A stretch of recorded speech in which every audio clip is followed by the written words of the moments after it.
Assalamualaikum warahmatullahi wabarakatuh. Kali ini penulis ingin bahas soal materi kalau misal kehabisan bahan untuk dibahas di YouTube. Jadi YouTube itu kalau ingin buat video terusan itu sangat menuntut kreativitas ya. Kalau bikin channel, kalau bisa itu adalah yang sesuai minat kita. Kalau bisa. Kalau enggak gitu, cari konten yang bisa langgeng. Konten bisa langgeng itu ya konten-konten yang disukai oleh orang. Tapi tentu konten yang enggak langgeng itu biasanya juga paling eksplosif, yang paling banyak bikin rating naik. Jadi konten-konten mudah expired itu paling cepat naiknya. Dan di YouTube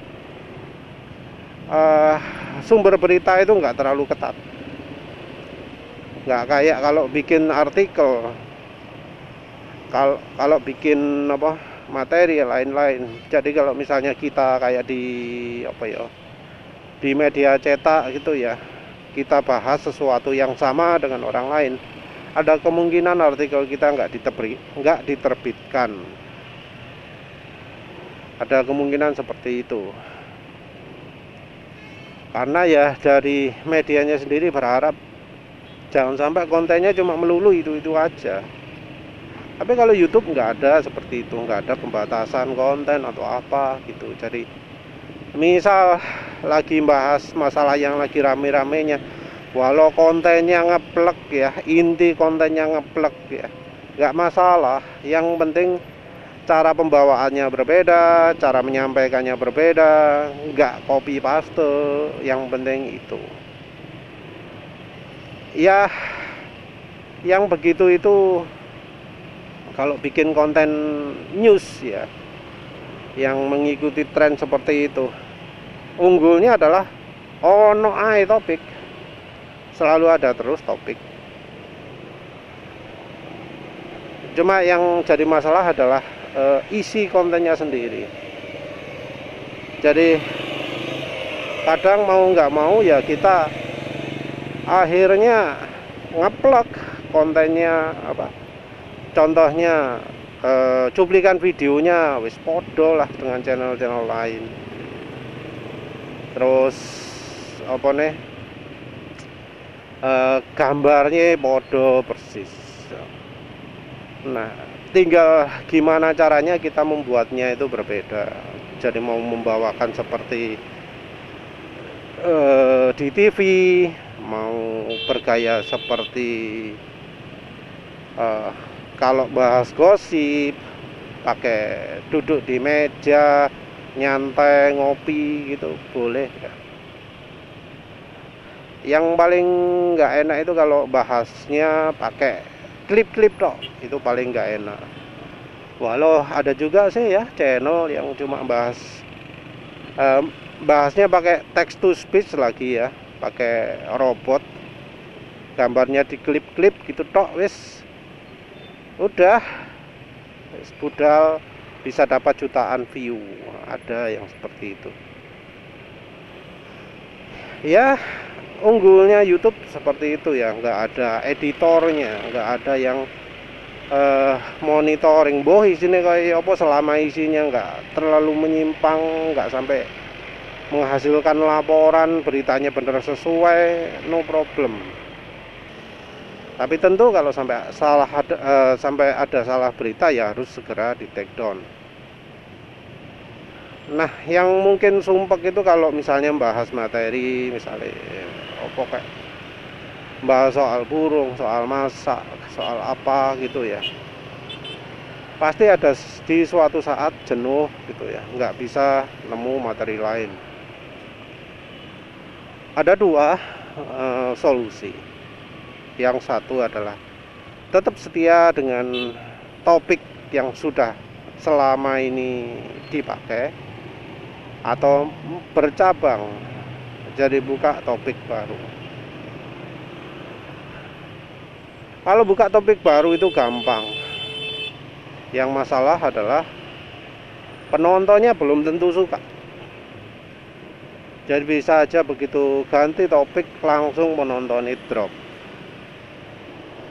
Atau ya kadang ada juga sih kejadian dimana justru penonton naik karena misalnya penontonnya lebih suka dengan konten-konten yang baru.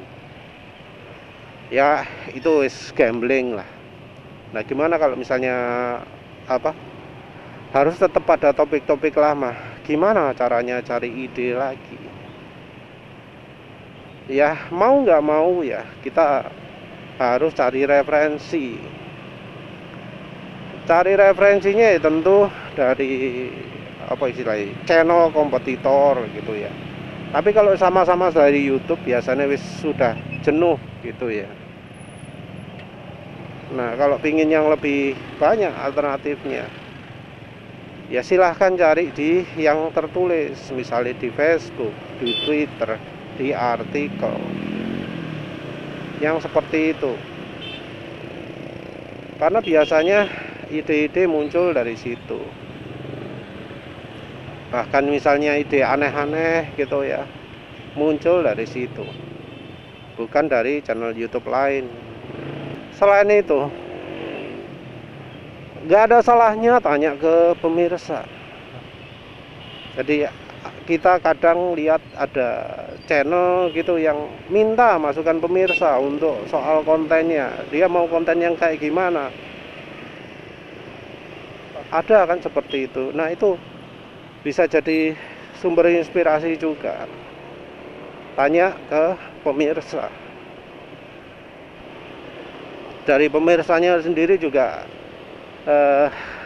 ngasih ide, ngasih masukan, ngasih request macam-macam gitu, walau kita tidak minta.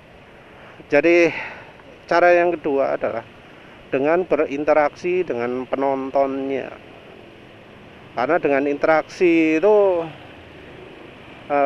bisa muncul ide-ide konten apa yang perlu kita bahas. Nah cuma memang berinteraksi itu butuh komitmen, karena kadang ada channel yang komentatornya sampai ribuan, puluhan ribu. Kalau sudah seperti itu ya susah ya. Tapi kalau levelnya sudah seperti itu, ada lagi yang bisa dilakukan, yaitu tim kreatif.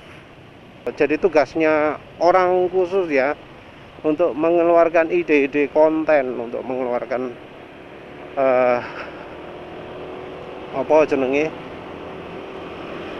kreativitas, mau apa untuk informasinya, untuk macam-macamnya sudah diserahkan ke tim khusus. Nah, kalau belum sampai level seperti itu ya usahakanlah untuk berinteraksi dengan pemirsa. Itu jadi salah satu bahan. Kalau misalnya itu masih nggak membantu, ya kita coba lihat topik senada, tapi kalau di bahasa lain, jangan cuma di bahasa Indonesia tok. Bahasa Inggris, bahasa Perancis, bahasa Spanyol dan macam-macam lah. Bahasa Jepang, bahasa Cina kalau perlu. Nggak cuma di YouTube, di Kiki itu ya, kiki.com, v.kiki.com. Sebenarnya sih ya kalau tahu sumber informasinya gampang untuk nyari ide-ide baru. Apalagi sekarang ada video YouTube Short ya. YouTube Short itu sering ngasih inspirasi. Itu bisa jadi ya pemacu buat konten baru lah. Apalagi ya wes lah, itu aja, sederhana kan ya. Ya semoga bisa tetap berkreasi. Terima kasih sudah menonton. Assalamualaikum warahmatullahi wabarakatuh.